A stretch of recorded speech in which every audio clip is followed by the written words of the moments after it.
پسند نہیں ہے، لیکن آج اللہ اس کے غرور پر بڑے خوش ہیں،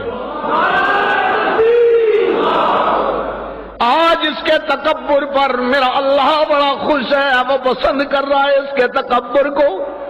ہاں، جب یوں مشرکوں اور کافروں سے مڈبھیڑ ہو جائے تو اس وقت کا تکبر اور غرور اللہ کو بڑا پسند ہوتا ہے۔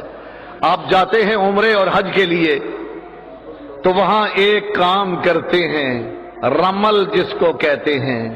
وہ کیا ہے بھائی؟ ذرا پہلوانوں کی طرح سے غرور اور تکبر سے ذرا چلو تھوڑا سا۔ وہ کیا تھا؟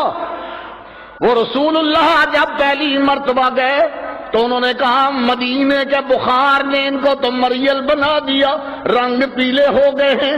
آپ نے فرمایا میرے یارو، آج ذرا پہلوانوں کی چال چل کے ان کو دکھاؤ، عمرہ بھی کرو، اللہ کے گھر کا چکر بھی لگاؤ، اور ذرا غرور تکبر سے پہلوانوں کی طرح چال چل کے ان کو بتلاؤ۔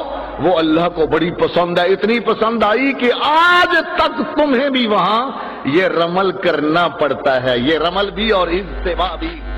یہ کندھا ننگا ہے پہلوانوں کی طرح، بڑے تکبر سے بڑی چال سے چل رہا ہے وہاں۔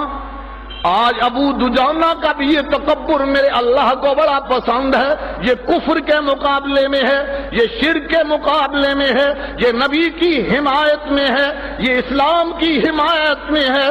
اسلام کی حمایت میں، نبی کی حمایت میں جو غرور و تکبر ہو وہ میرا اللہ بھی پسند کیا کرتا ہے۔